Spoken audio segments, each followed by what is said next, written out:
I'm now making music again. And I'm relearning some things about creativity, particularly how to maximize creativity. And so what I want to do today is sort of talk through some of the things that I feel like I've refined over time and talk through like how you can use these particular tips, practices, invitations to maximize your creativity. No matter what you're doing, it could be music, it could be art of another kind, it could be really anything that's creative.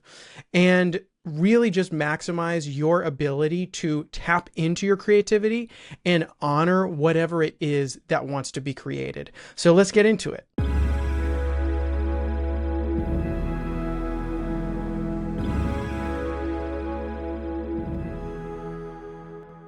So these 8 tips or invitations are not a rigid checklist, although you could turn them into a checklist if you wanted to, but they're really all just different invitations that are meant to support you at whatever part of your creative journey that you're on.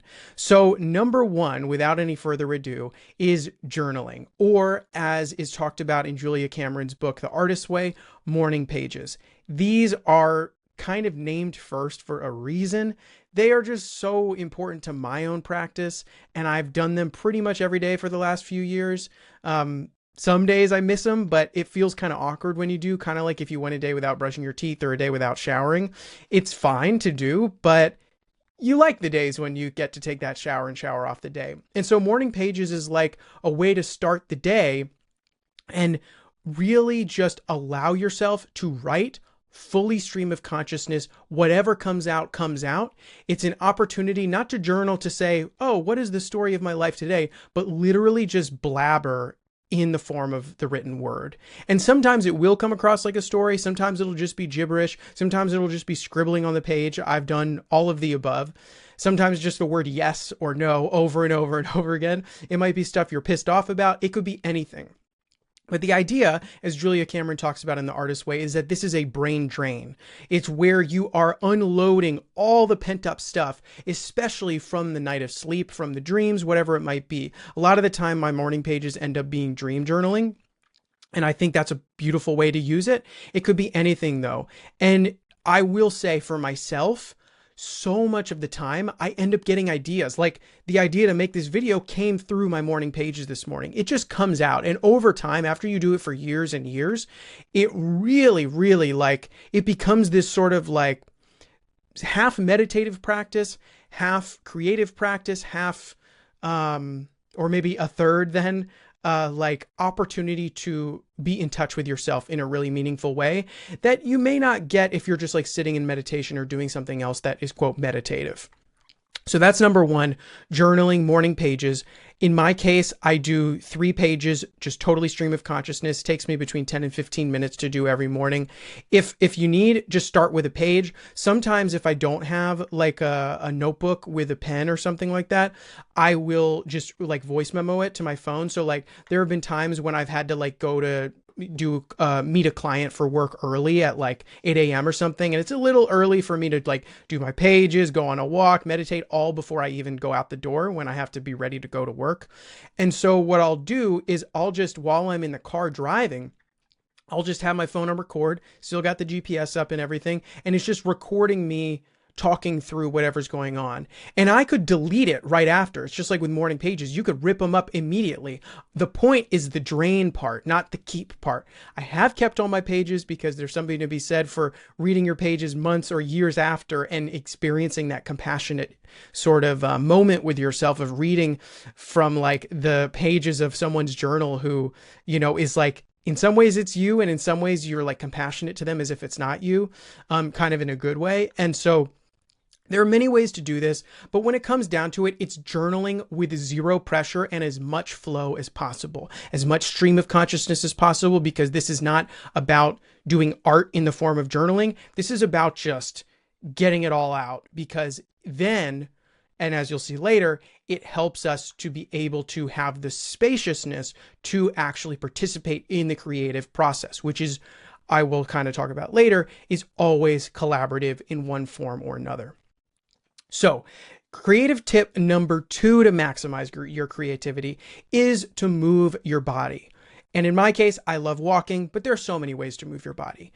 Walking in silence in particular, especially if you're outside, especially if you are barefoot, for example, and can feel all the like little things in the grass under your foot, because our feet are incredibly sensitive, just like the palms of our hands. There's so many nerve endings and so many things on the bottom of our feet that can sort of just put us in touch with and connect with sort of that part of the earth in such a way that it allows us to feel connected, which is obviously a part of creativity, but it's also about moving our body so that we can sort of drain out that way in a sense. Like there's draining our mind through the written word, and that is, really helpful. But I've also found sometimes if I feel a little bit blocked, or if I feel like a little stagnant, or like the ideas aren't quite coming, and I did my pages that morning and I need to like get away from the screen or something, walking outside is a really, really great way to sort of jog things and to take some time away from, like, in my case, if it's like the computer screen where I'm making music, to like take some space away from that and just be out and just existing and just being a part of, everything that is. Oftentimes I feel like if I'm walking or I'm on a run, I'll have breakthroughs that I wasn't even really looking for. And then I'm like, oh, I'm so glad that I like took some time away from trying to finish whatever that thing was. And we'll get to finishing and, projects later, but, moving your body one form or another, could be playing basketball, could be skateboarding, could be walking, running, swimming, jumping on the trampoline. There's so many things. It could be weightlifting. Any of these things can be really helpful. Any and all of them, really. So that's moving your body, walking as a great example of it. If you want something that's simple, straightforward, you can do right now. All right.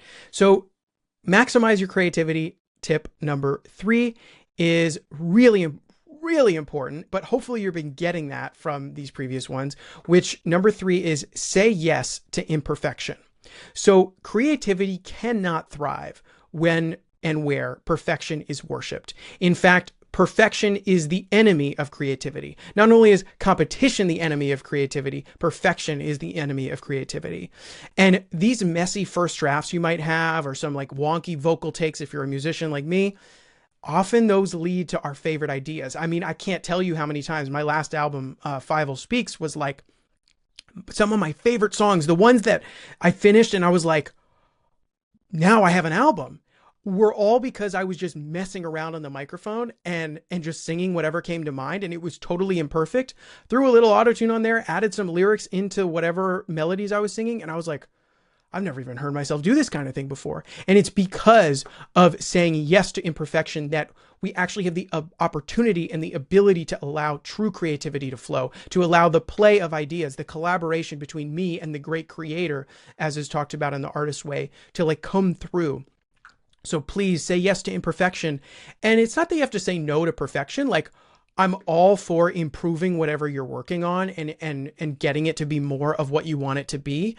But that is really more like improvement and refinement and not perfection. So it's not that you have to say no to perfection. Like I said, it's just about saying yes to imperfection and letting things be as they are at the stage that they are, and things will get better and improve over time.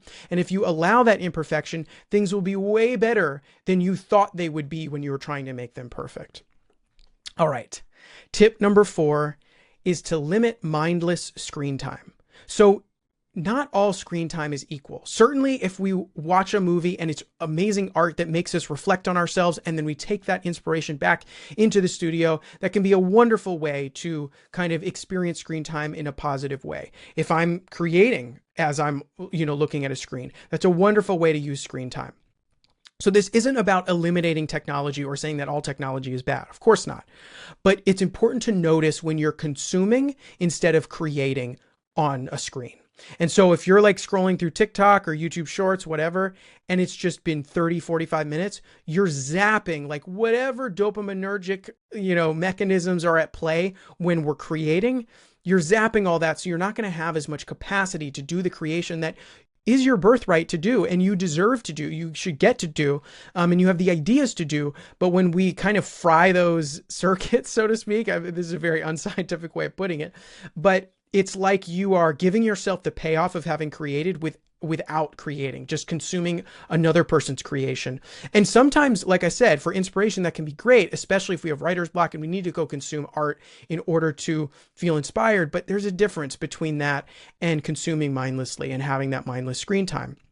So even a small reduction, like, checking your phone after writing your morning pages rather than before, I'm still working on that, that can shift a lot. Or having a wind down routine before bed where at 30 minutes or an hour before bed, you're like, all right, no more social media. I'm done. And then you read a book or do some more writing or go on a walk or just sit. It could be any of these things. Or even if you just move from one type of screen time to another. So maybe it's like no more social media for the day. I'm going to watch an episode of my favorite show that leaves me feeling inspired and excited every time. It could be anything like that. So yeah, limit mindless screen time as much as you can. The more you do it, the better off your creative process and flow will be. At least that's my opinion. It's certainly been the case for me. So number 5, creative tip number 5 is to provide a container. So I remember listening to this for the first time, hearing about this idea from Struthless, I think it was, about how creativity actually, it thrives when there's a container. Not a container of perfection, of course. In fact, actually, the container oftentimes can give you the permission to have it be imperfect or not to conform to whatever form of perfection and goalposts you think it needs. So creativity oftentimes can benefit from a structure and maybe even needs a structure to flow. It could be a time, like I do this at every day, or in my case, every weekend, I have a couple hour block where I record these videos. It could be a place like my studio. It could be a medium. So it's always going to be in the form of music, or it could be a time limit where it's like, I'm going to see whatever I can get done in 30 minutes. And it breeds creativity because then you're having to figure out how you're going to make something work. And that's your creative muscles being used. So for me, I mentioned that it's like every, Saturday or Sunday sort of morning, afternoon, I'm recording a video like this. And that's a really nice container so that throughout the week, I can maybe collect ideas, or maybe I just totally let it go throughout the week. And then this morning, for example, I brainstormed ideas and they came right out because I wasn't sort of inundating myself with pressure, because I had a container, a set of boundaries that were able to contain and in a way kind of like care for the very creative process that I am in pursuit of. On the other hand, music, for example, I'm working on music anytime I can, but there are certain containers for it where it's like, it's always going to be in my Logic Pro program. It's going to be on my computer. It's going to be in my studio space where I feel sort of safe to create. I'm going to have the container of privacy and sort of the safety of knowing that no one else is going to hear it that I don't want to, and no one else has to hear it unless I want to show it to them. So there are a lot of ways to formulate a container and provide yourself with that container. But if you're looking for something, to like, say you're a musician and you're like, okay, so what kind of container would I do? I would say I have 1 hour to make whatever I want and I can throw it away and not do it anymore after I'm done. This is just about making music for an hour. And after the hour's done, I can give myself maybe a couple minute grace period to like export or whatever, but then I'm done. And then you just live with that and you let that be there. And then you move on. And then a couple days later, you come back to it and you're excited to get back to it because you have all of these ideas. So there are many ways to use containment or a container to actually support and maximize your creativity. All right. Related to that privacy thing that I mentioned. So this is maximize your creativity. Tip number 6, take action before you tell anyone. So expressing an idea, not just through words or explaining it to somebody, but through action is what gives it life. So talking about it too soon can trick our brains. And this is a bit unscientific, but I think there's some scientific merit to this. Talking about it too soon, an idea too soon, can trick the brain into thinking we've already done it, especially if we're using a lot of creativity to explain it to someone who we think doesn't get it or needs to get it. So I can say my last album, Fievel Speaks, I only showed it to my partner, Alex, before I released it. And then maybe like a few weeks or a month before, I showed a couple of singles to people. But I was like, this is going to be like, I'm going to allow this to grow within me. I'm going to feel accountable to this because I want this to be done. and to engage with this creative process, but no one's going to hear this. This is going to be my vision. It's going to be what I need it to be as the collaborator with the great creator. And it's my responsibility. And I'm doing the same thing now with the music that I'm working on now. And I have different containers for this music that I'm working on. It's a concept I've never done before. But I think by keeping it within me and letting it grow through the actions that I take, that allows it to really spread out, because all of the satisfaction, like the creative satisfaction, is coming from actually creating it. The other thing is that if we tell somebody too soon, and I'll talk about this later too, when we're recapping, but if we talk about it too soon and it's to somebody or to something or in a space, like if I shared all my creative ideas with the music here and then a bunch of people somehow, got wind of it and started commenting on it, that might stifle the very creativity that I'm trying to develop and maximize through this very process. So it's really important that you take action or do something before you start explaining the idea to people. Let it grow within you, water it yourself before you try to take the plant out of the ground and show it to a bunch of people. You got to let it be planted, let the seed grow, let the water, feed it and nourish it before you start showing all these people, All right.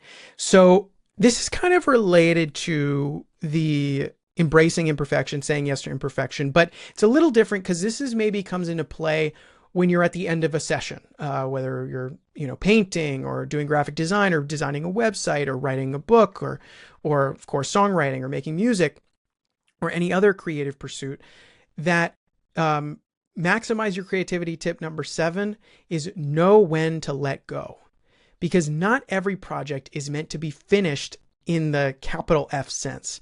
Letting go isn't a failure. In fact, letting go is never a failure. In fact, letting go is a success. It's a success in discernment.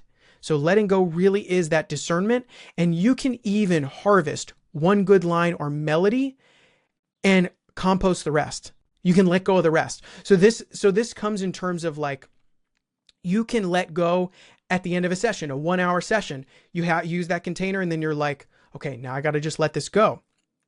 It also allows, it's like overwatering the plant at that point. You don't want to just drown the plant. You don't want to douse all your creative fires with water trying to, make sure that the plant grows. Instead, let it grow on its own. You're a collaborator here. Or I'm a collaborator here. The great creator is going to be working on it while we're not, And so it's not always up to like the ego part or the separated self part, who's the instrument of the creativity, to decide when it's done or what needs to be done. A lot of the time it's more about listening than it is about actually figuring it out. And that knowing when to listen, knowing when to let go is the very discernment. In some ways, that's an action in and of itself.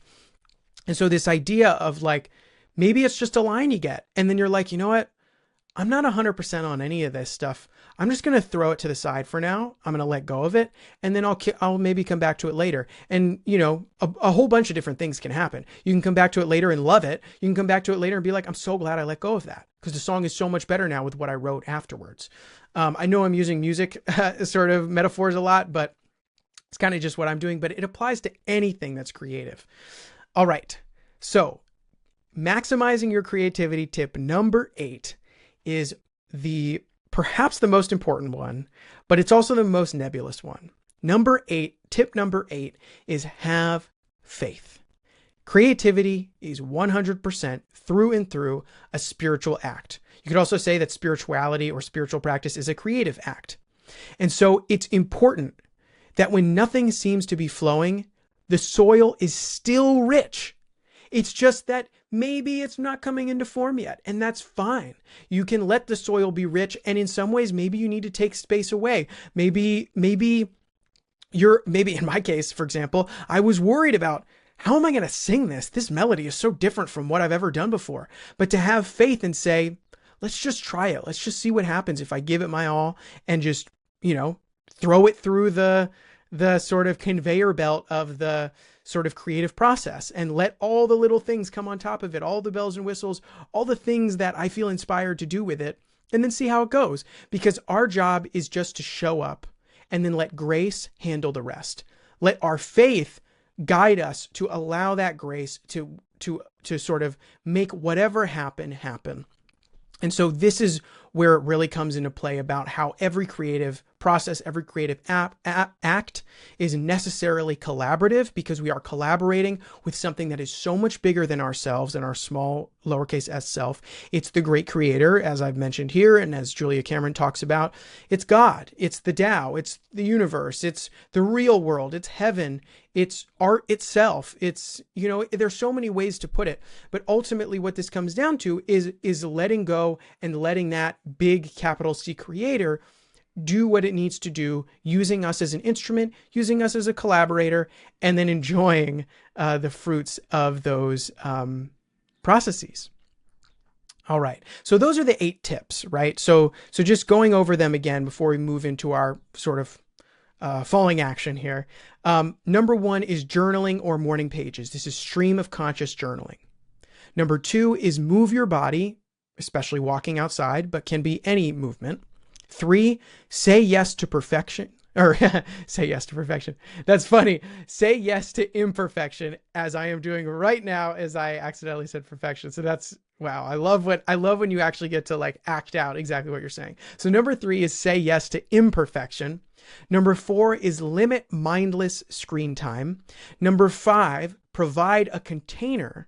Number 6, take action before you tell anyone. Number 7, know when to let go. And number 8, have faith. So some questions you might have, these are questions that I've naturally had over time. The first one is, what if I don't feel creative at all? Well, I think it's important to recognize that creativity is a state of receptivity, not output. That's productivity. Creativity is the receptivity. Of course, there are fruits there that you will be productive. You will create products, but in whatever form. But creativity is the receptivity. It's a state of mind in which you are receptive, you're listening, you're in collaboration. So sometimes resting or grieving or just being still can be deeply creative because you're in that state of receptivity.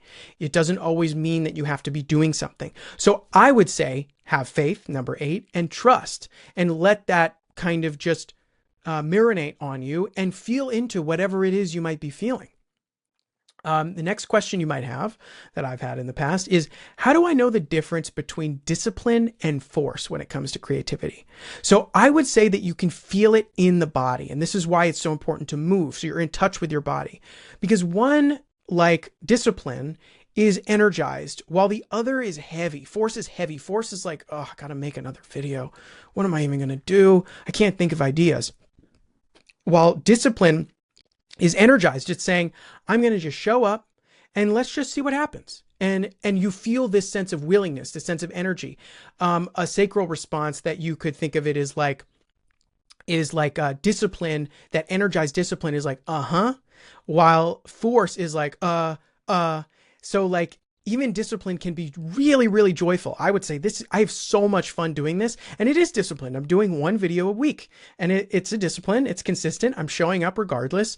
But it's really joyful. And when it's aligned, it really works out. So the next question that might come up in you, and these are all questions that have come up in me before, but as far as, you know, the not telling anyone before, you take action, like take action before you tell anybody, is, well, what doesn't it help though to tell people for accountability? And it absolutely can help with accountability, but you need discernment in that situation. So you can invite accountability without explaining the whole vision. In fact, you can say, like I say to my partner all the time, I have a new creative idea, and I'm excited to tell you, but before I tell you about it at all, I need to take action. That's holding myself accountable. And now she's going to be holding me accountable, not because she's like enforcing anything, but just because she's looking forward to hearing about whatever I was doing. This video is a perfect example. I didn't tell her about what I'm doing in this video, and I'll tell her about it later when it's actually finished, or when I've at least taken the first step of action. Sometimes that can help, is you take an action and then you tell someone about how that action went, and then you keep going. But it's up to you to kind of like intuit how often telling someone about what your creative project is actually going to be useful. Because often, as I mentioned, sharing the whole idea before acting on it gives you this like emotional creative payoff without having actually created anything other than an explanation. And that really can stall momentum. It has definitely done so for me. Not to mention, if you tell the wrong person, not because they're a wrong person, but they're just the wrong person to receive your creativity because they are not in a state of creativity, receptivity, you can run the risk of having the creative flow actually stifled, as I mentioned, because they might unknowingly put water on the fire that you're building. Even if it's just with a short comment or a question worded the wrong way, or maybe it's even a facial expression, or maybe it's a lack of facial expression or a lack of response, your inner child or your sensitive part could use anything to stifle the creativity. And so it's important that you not even give it the chance. Just act instead. You'll get so much more satisfaction, so much more joy, so much more pleasure out of having just acted instead. So just to be clear, doesn't mean you never tell anybody. It just means prioritize taking action because the best person to tell about your project is the project itself. All right, so the next thing, this is related to what I said about this not really being like a checklist, is what if I don't have time for all these different things on the list, all 8 of these things? And the truth is you don't really need all 8. You could just pick one and run with it. You could just have faith. I mean, in some ways, you got to actually show up with the willingness. So maybe number 8 is have faith with willingness to actually act. But one tiny change really can ripple through your whole day. So if you start the day with your morning pages, who knows what kind of ideas will come through? And then it's easy to have faith in the ideas because you're like, well, the ideas are there. My outline was here before I even showed up to sit down and record this video. It's easy to have faith when you have built it and cultivated it from the first place and from the first start of your day. So you can kind of think of these list of 8 as like a menu rather than a prescription. Choose what you want on the menu. Ideally, you'd get the whole tasting menu. But again, we're saying yes to imperfection here, not perfection. So you don't have to do it all. So the next one, this is a good one. What if I try all of these and I still feel blocked?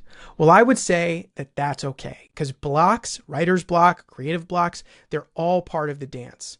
And so the best thing you can do is let the block be there without judgment. Let your judgments about it be there without judgment and ask this block, what is it trying to teach you? Is it saying, spend more time outside? Don't stop trying to write. Spend more time watching a movie or a TV show that leaves you feeling inspired. You know the difference. It's the rather than there's a difference in our bodies when we're inspired by something we're consuming intentionally, consciously. And so oftentimes the most creative act is self-compassion. That is being radically receptive, accepting of what is. And so if you try all of these and you still feel blocked, I would say do any of them even more fully. Keep journaling, write 6, 7, 8, 9, 10 pages. Write about how much you feel blocked. That's fine because by doing that, you're going to be unblocking. You're going to be actually making space for whatever resistance is going on that needs to come up. So then the last question that this was the last thing I added in my outline for this video that I wanted to talk about, which is so much of what I've talked about here is when you're creating by yourself in collaboration with a great creator, but one human on a creative process. So what about collaboration? Do these 8 tips still apply? And I would say 100% yes. And they can be even more important in collaboration, not just with the great creator, but with other human beings. Journaling and movement help you come to the collaboration centered in yourself. So if I journal in the morning, I'm not going to show up to my studio session with my friend and need to just tell him about whatever would have been in my pages. We can just catch up and get right to creating. And that's such a beautiful thing. By moving, I sit down for the session. I sit down for this video and I'm not just really anxious because I just came back from a walk. I'm ready to go. I'm ready to sit. I'm ready to talk. Let's do this. And so I would say that saying yes to imperfection and limiting screen time then helps you be more present and less self-conscious ultimately. You've limited mindless screen time. You're not going to be comparing yourself to others quite as much. If you're saying yes to imperfection, you're able to be more present with what is, try weird things, try new things, just sing into the mic with whatever you've got. It doesn't have to be perfect. In fact, it needs to not be perfect, and you can keep on going from there. As far as the take action before you tell anyone in the context of collaboration can kind of translate to don't over talk the idea before trying it out together. So if I have an idea for a verse, I don't need to tell my friend all about like what the verse means and what the words are and why I'm to have them in a particular way. Let's just record it. Let's just get it down. And then after we can talk about it. And in fact, it'll be great to talk about it after, because that will help inform however we edit it, however we mix it, however we produce it. And so it's sort of like in the same way, even though we're collaborating, we're talking through ideas, we're taking action before we overanalyze it, before we analyze it, before we explain it. Perhaps most important, of course, is to have faith. So in collaboration, you're not just having faith in yourself, but in the field between you, in the connection between you, because it's a collaboration between the 2 human beings, 3 human beings, 7 human beings, however many it is, and that all that space around them, that the great creator is there sort of blessing their creative pursuit. You know, you could have faith and cultivate it through prayer, but you could also just cultivate having faith through being present as you're creating. You know, not looking at your phone while the other person's doing stuff. You know, sometimes it's okay, especially if you're writing, but, you know, in your notes app on your phone or something like that.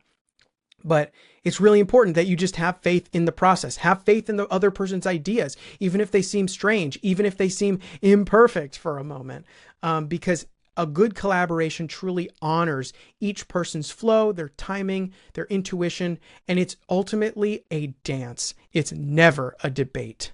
So creativity wants to flow through relationships too, not just solo sessions like in a journal or something like that. When 2 or more people gather in the spirit of creating, something new is born. Pretty much every time, I gotta say.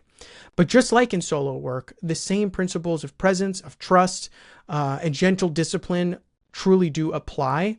And these are the things that allow us to maximize our creativity, whether it's me and the great creator, you, me and the great creator, or all of us and the great creator. So my closing invitation to you is, let's see if we can recognize that creativity is not a performance, but creativity is a receptive relationship. It's with yourself, it's with inspiration, it's with this very present moment. So I invite you to try just one of these tips this week and see what you think. Maybe every day of this coming week, do your morning pages, write three pages stream of consciousness. Maybe add a container element. Maybe say, I'm actually just going to write for 15 minutes straight and just see what comes out. And I would love to hear if you try any of these things, if you already do some of these things, if you do all of these things, how is it for you? What do you think? What works? What doesn't? Are there any other tips that you think would be helpful? Because I really encourage you to just protect your spark, protect your light, nurture the flow of your creativity, and remember that the muse, capital M muse, loves sincerity so much more than success. When we show up with sincerity, whatever gets created is what needs to be created. So with that, hope you have a great week. I'll see you next time.